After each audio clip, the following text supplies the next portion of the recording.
Kenapa simbiot Venom gak ikut balik ke universe-nya Venom lagi? Pengen jawaban yang gak cuma ya karena pisah atau jatuh sama sumbernya aja. So sekarang mari kita jawab pertanyaan ini guys.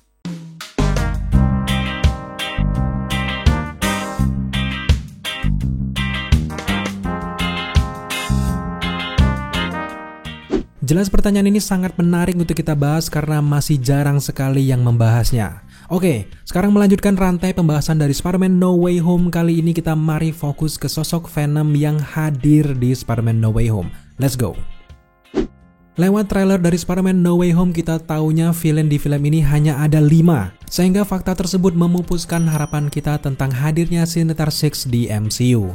Ternyata benar sekali dugaan kita, sebenarnya villain yang ada di Spider-Man No Way Home adalah Sinister Six. Terbukti karena memang setelah melihat Eddie Brock dan juga Venom tersedot ke universe lain di post credit scene dari Venom Let There Be Carnage, sejak saat itu kita yakin 100% menduga kalau dia masuk ke universe-nya Spider-Man MCU karena Venom sendiri melihat langsung sosok Spider-Man Peter Parker yang ada di TV hotel mereka. Mid-credit scene dari Spider-Man No Way Home juga pada akhirnya memperlihatkan Eddie Brock dan juga Venom hadir di Spider-Man No Way Home.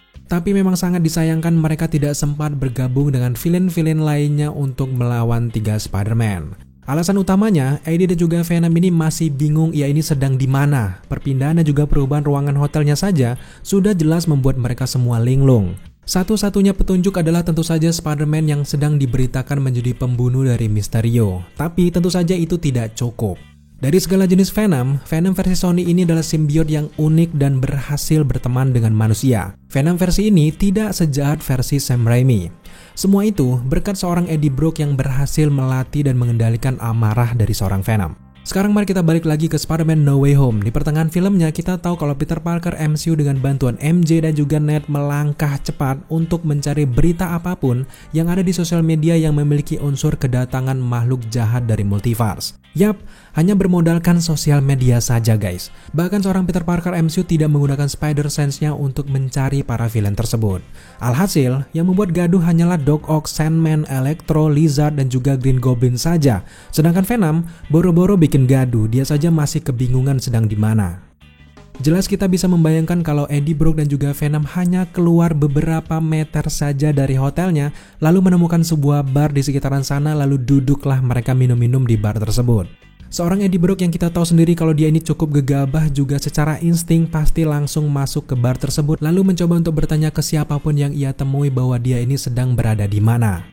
Alhasil, bartender itu pun menceritakan bagaimana kondisi universe ini selama beberapa tahun terakhir akibat ulah Thanos. Sejauh ini jelas kalian bisa menebak bagaimana nasib Venom di Spider-Man No Way Home. Sepanjang momen dari No Way Home yang hanya kurang lebih 12 jam saja seperti keterangan dari Doctor Strange, selama itu juga seorang Eddie Brock dan juga Venom mendengar cerita dari bartender tentang ada banyak sekali superhero di universe ini. Ada juga penyerangan alien besar-besaran yaitu Thanos. Nah, waktu Venom hanya dihabiskan mendengar cerita yang menarik dari seorang bartender ini. Sementara seharusnya ia ini tentu saja ikut pertarungan para villain yang ada di Spider-Man No Way Home.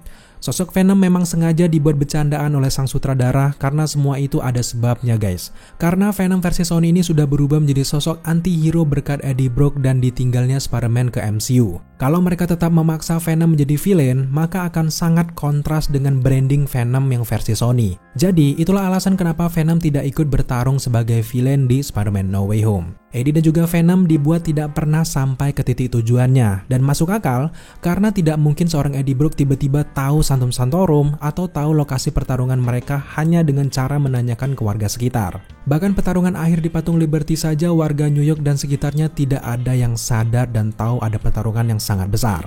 Jadi akan sangat mengganggu kalau seorang Venom Sony yang suka bercanda dan baik hati ini tiba-tiba muncul di antara para villain dan tidak melakukan apa-apa tanpa ada rasa benci dari seorang Eddie Brock-nya. Jika Venom harus menjadi jahat di No Way Home, maka harus ada pemicunya guys. Pemicunya tentu saja juga harus berasal dari seorang Eddie Brock, karena Venom dan juga Eddie Brock sepakat berdamai di akhir Let There Be Carnage. Jikapun 3 Spider-Man menggunakan kekuatan Spider Sense mereka, jelas mereka tidak akan menemukan seorang Venom yang bersembunyi di tubuh Eddie Brock dan tidak membuat kegaduhan. So sejauh ini tampaknya jelas beres ya guys pertanyaan kalian tentang mengapa Venom tidak join di pertarungan akhir di Spider-Man No Way Home. Sekarang, saatnya kita masuk ke pertanyaan lainnya, yaitu mengapa Venom Sony ini bisa terserap ke universe-nya MCU? Bukankah Eddie Brock dan juga Venom tidak pernah bertemu Spider-Man MCU dan tidak tahu kalau Spider-Man itu adalah Peter Parker? Pertanyaan ini tentu sangat menarik, karena kalau kalian ingat percakapan Eddie Brock dan juga bartendernya, Eddie Brock juga sempat mengatakan kalau di universe-nya tidak ada superhero. Tentu pernyataan Eddie Brock ini cukup menjadi misteri yang sangat besar bagaimana ceritanya di universe-nya Venom Sony tidak ada superhero. Memang jawabannya tersebut kita harus menunggu Venom yang ketiga atau bahkan Spider-Man lainnya versi Sony. Sejauh ini memang belum ada superhero yang ditemui oleh Venom di versi filmnya. Baru trailer Morbius saja yang menyebutkan kalau Venom di universe mereka. Nah, sejauh ini kalau kita berbicara di luar film, karakter Spider-Man sedang dipinjamkan ke MCU. Dengan akhir dari Spider-Man No Way Home, banyak sekali fans yang meminta Spider-Man Andrew Garfield menyelesaikan triloginya. Tentu ini menjadi angin segar bagi Sony untuk menentukan Spider-Man versi mereka sendiri. Venom, Morbius, ataupun Kraven the Hunter nantinya bisa saja ke depan dipertemukan dengan Spider-Man Andrew Garfield. Kalau benar seperti itu, pernyataan Eddie Brock kalau tidak ada superhero di universe-nya ini bisa disesuaikan dengan masa berkabung Spider-Man Andrew Garfield yang cukup lama setelah kematian dari Gwen Stacy. Di dalam jarak itu, Spider-Man sudah tidak aktif lagi. Eddie Brock bisa saja selama ini tidak begitu tertarik dengan berita superhero hingga ia juga tidak tahu ia disibukkan dengan penyakitnya yang benar-benar mengancam. Ketika ia menjadi Venom, ia tidak bisa bertemu dengan Spider-Man akibat Peter Parker Andrew Garfield tidak terlalu bersemangat lagi dengan dunia persuperheroan. Tentu kalau jalan ceritanya seperti itu akan masuk akal kalau pernyataan Eddie Brock sama sekali tidak tahu kalau ada superhero. Sekarang mari kita balik ke pertanyaan inti tadi tentang mengapa Venom dan Eddie bisa terserap ke universe-nya Venom, padahal ia tidak kenal dengan seorang Peter Parker. Jadi, perlu kalian ketahui kalau simbiot di dunia Marvel itu punya kekuatan yang namanya hive mind atau kekuatan pikiran. Spesialnya, simbiot ini bisa terintegrasi dengan ingatan setiap simbiot yang ada di seluruh universe. Ya, namanya Parasite, mereka sangat luar biasa guys. Jika ada simbiot yang menemukan inang yang menarik dan terikat dengan inang tersebut, maka akan membentuk suatu ingatan dan sel-sel ingatan tersebut akan tersalurkan melalui hive mind dan tersebar ke setiap simbiot dimanapun mereka berada. Integrasi ataupun hubungan mereka ini pun bisa antar universe. Hive mind sendiri memang bisa semakin kuat jika mantan inangnya ini masih hidup guys. Nah, dalam kasus ini, inang Venom di dunia Sam Raimi adalah Spider-Man Tobey Maguire. Faktanya, Spider-Man Tobey Maguire saat ini masih hidup, sehingga jelas ia bisa mengingat sangat cepat pengalaman yang ia lakukan bersama Peter Parker Tobey Maguire dan tahu kalau Spider-Man itu adalah seorang Peter Parker. Ketika Dr. Strange mengucapkan mantra dan dikacaukan dengan permintaan Peter Parker MCU, secara otomatis simbiot yang paling besar dan sudah bersatu dengan inang mereka lah yang tertarik ke universe Spider-Man MCU. Simbiot membutuhkan inang atau wadah yang sempurna untuk bisa mengingat kejadian antar multiverse. Jika kalian bertanya mengapa bukan Venom versi Topher Grace saja atau Eddie Brock Tobey yang tertarik ke universe mereka? Nah, sejauh ini kita yakin ada pengaruh dari mantra Dr. Strange juga guys. Setiap villain yang diambil adalah yang punya takdir mati di tangan seorang Peter Parker. Kebetulan, simbiot versi Topher Grace ada di momen ia sudah hilang dan terbakar di akhir Spider-Man yang ketiga. Tidak ada simbiot yang bisa diambil di universe ini. Secara random, kemudian mantra dari Dr. Strange ini mencari simbiot yang paling terikat dengan ingatan seorang Peter Parker. Nah, momen mantra ini tentu saja berbarengan dengan Venom yang akan menceritakan asal-usul dan pengalamannya soal melawan Spider-Man di universe yang lain. Ia akan menceritakan kalau Spider-Man di universe itu bernama Peter Parker. Nah, tiba-tiba saat Venom menggunakan hive mind-nya, mantra dari Dr. Strange terangsang menarik simbiot ini ke universe MCU yang menjadi satu-satunya simbiot yang paling ingat dengan Peter Parker yang merupakan Spider-Man. Jadi sekarang menjadi masuk akal, makanya Venom dan juga Eddie Brock versi inilah yang hadir bukan versi Sam Raimi. Tapi memang sejatinya simbiot Sam Raimi terikat langsung dengan simbiot Sony masa kini karena memang hive mind mereka. Jadi bisa disimpulkan bahwa Venom ini juga dari Venom Sam Raimi tapi dengan inang Eddie Brock yang berbeda. Itulah alasannya mengapa Venom yang satu ini bisa ditarik ke universe-nya MCU. Selain di belakang layar, Venom juga versi Tom Hardy ini memang lagi naik-naiknya yang juga membutuhkan sosok Spider-Man. Kalau semuanya sudah clear, sekarang mari kita bahas masa depan Venom baik di MCU ataupun Sony Spider-Man Universe. Setelah melihat mid-credit scene No Way Home, kalian pasti bisa menebak apa yang akan terjadi selanjutnya. Simbiot Venom di sini tertinggal di universe MCU. Pertanyaannya, kenapa simbiot ini bisa tertinggal, sedangkan ia ini sendiri kan dari universe lain? Jadi, sifat simbiot ini memang parasite dan tidak harus terikat dengan sesuatu guys. Ia bisa tertinggal dimanapun bahkan di universe yang berbeda. Hal inilah yang membuat simbiot bisa ada di berbagai universe dan semua simbiot bisa ingat dengan kejadian apapun di setiap universe tempat parasite mereka disebarkan. Di sini kita menduga kalau saja Venom tidak di dalam tubuh Eddie Brock, bisa saja ia masih tetap di universe MCU di akhir Spider-Man No Way Home.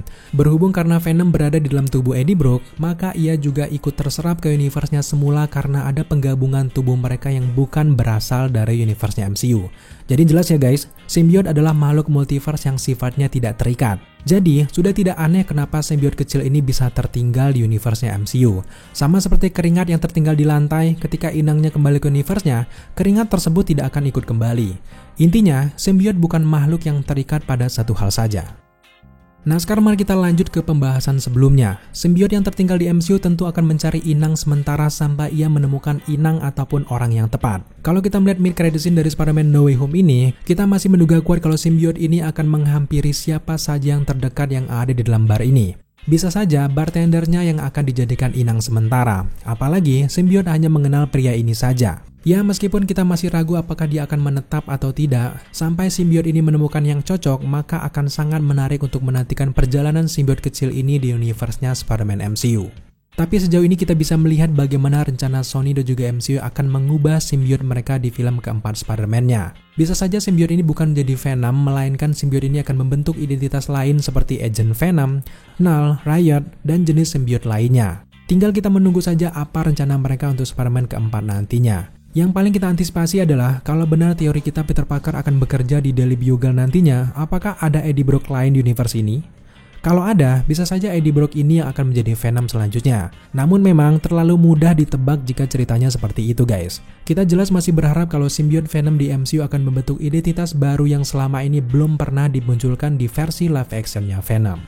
Selanjutnya mari kita membahas bagaimana nasib Venom yang asli ataupun versi Sony. Tentu setelah No Way Home dia akan kembali ke Meksiko di motelnya dan masih mengingat apa yang ia alami bersama. Setelah itu, Eddie Brock dan juga Venom akan punya banyak misi dengan pengetahuan tentang multiverse mereka. Nah, sejauh ini ada beberapa rumor yang bertebaran yang mengatakan kalau Venom kedepannya bisa melakukan perjalanan multiverse. Tapi jelas rumor tersebut masih sangat-sangat lemah. Setidaknya, ke depan Eddie Brock dan juga Venom harusnya lebih baik bertemu dengan Spider-Man versi Andrew Garfield saja. Mereka pada akhirnya akan bertarung karena kesalahpahaman antar keduanya. Sampai di akhir pertarungan, mereka berbagi pengalaman soal perjalanan multiverse. Setelah itu, mungkin bisa dibuat mereka ini berteman atau menghadapi villain utama di The Amazing Spider-Man ketiga nantinya.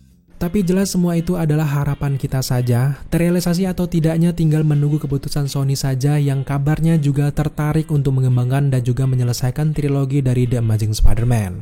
Seorang Andrew Garfield pun bersedia jika proyek tersebut dilakukan secara sehat dan kesalahan sebelumnya tidak terulang kembali.